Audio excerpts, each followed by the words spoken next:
In the dusty frontiers of the old frontier, one gunslinger turned his back on a Comanche maiden presented to him following a fierce shootout, because his soul was already tethered to another corner of the world. But that decision he took rippled through more folks' lives than he could have imagined.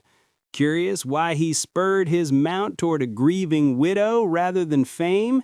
Hit like, share, and subscribe for the whole tale. All right, let's dive in. The arid plain still quivered with the dying rumble of shots as Wyatt Kane slid his pistol into his holster, grit dancing around his spurs.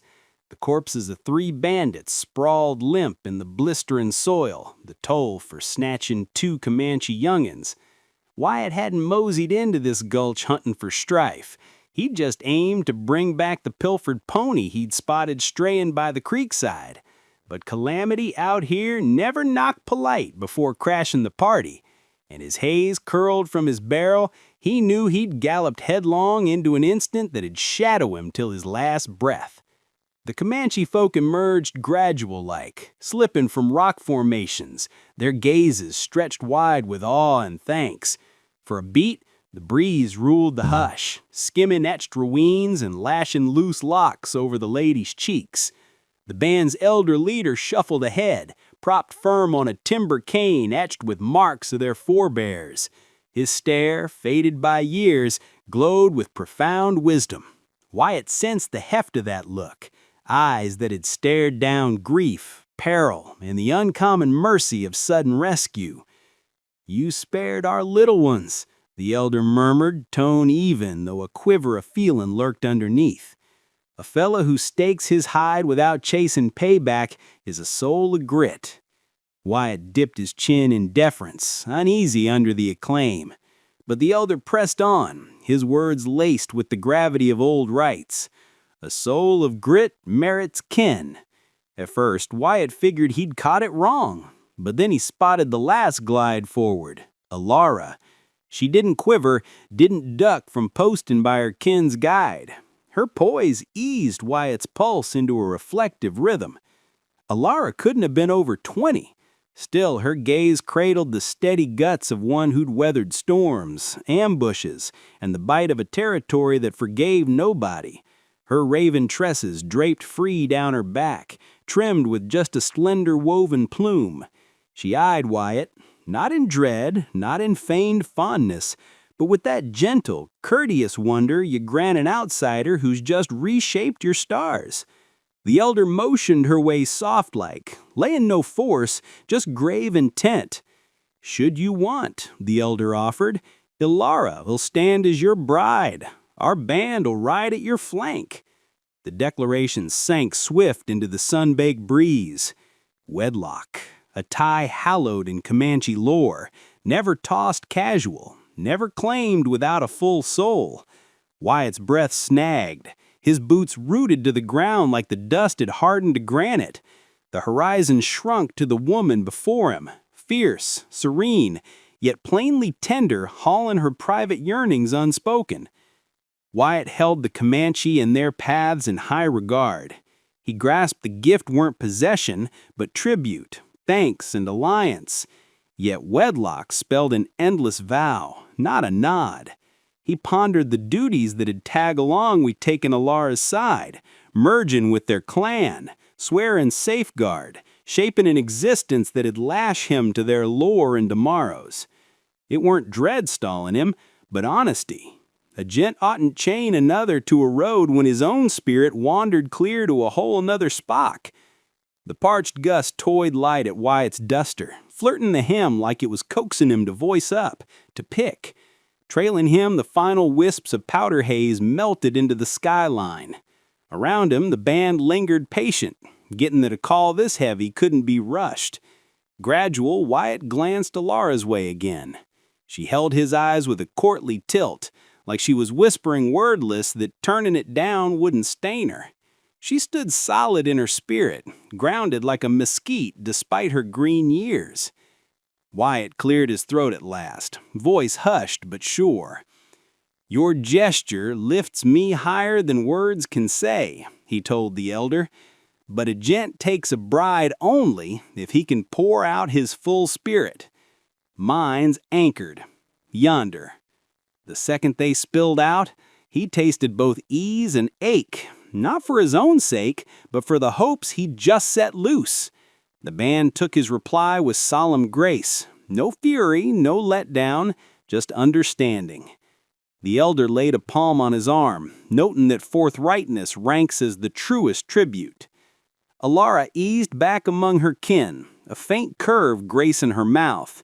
It weren't the grin of one cast off, but one whose trail stayed shielded.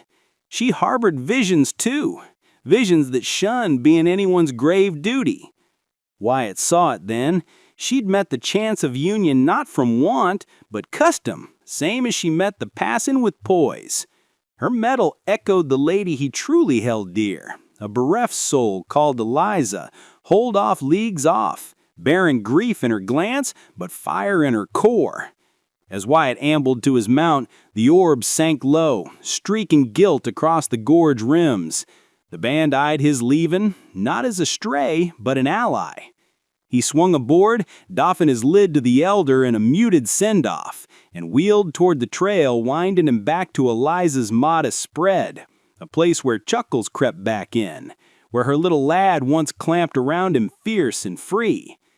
Wyatt knew full why he couldn't claim Alara. His spirit had picked its course ages before this crossroad, and as he spurred into the burnished dusk, he sensed drawn not by oath, but by devotion.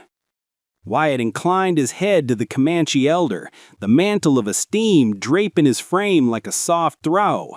He drawled, words measured, each one freighted with regard. "Your gesture lifts me higher than words can say," he told the elder, "but a gent takes a bride only if he can pour out his full spirit. Mine's anchored, yonder."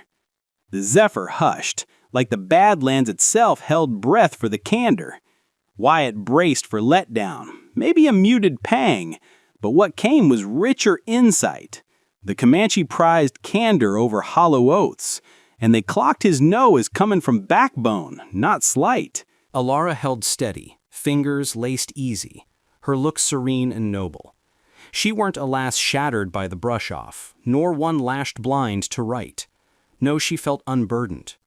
Wyatt caught it in the subtle drop of her stance, the whisper of a beam ease in her features. She honored her elder, honored her band, but she honored her private hopes most. A union sparked by thanks, not hunger, weren't the road she craved. Wyatt brimmed with regard for her fortitude. She merited a mate who picked her from passion, not debt. The elder drew nigh and set a calloused yet firm grip on Wyatt's arm.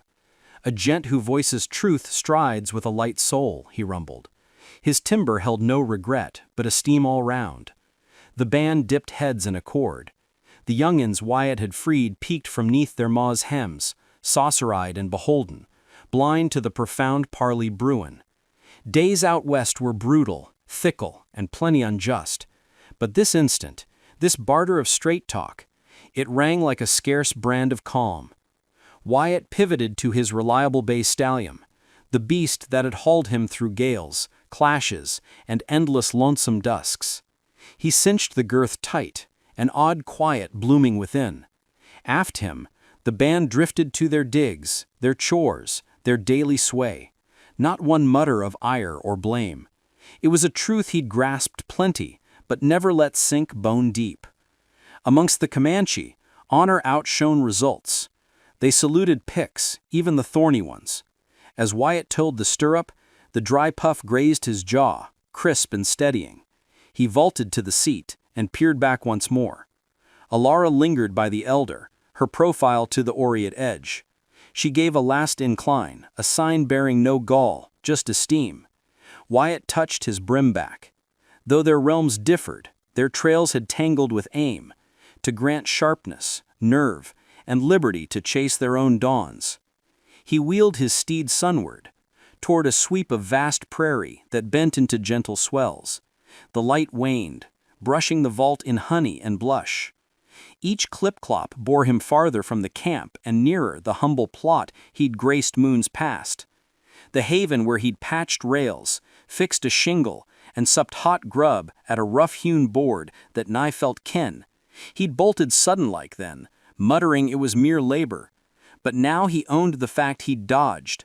Eliza's visage danced in his thoughts, gentle, etched by trials, yet brimming with hushed endurance. She was widowed, same as Alara might have been if he'd nodded yes. But Eliza's woe weren't a load. It was a verse she bore with elegance, not surrender. Wyatt recalled how she'd gazed his way over Chow, her eyes holding a tick too long, like scouting for a spark she half doubted she could claim. And he recalled dodging that wordless call. Then there was her sprout, Tommy, sharp, inquisitive, ever unshod, bursting with wise.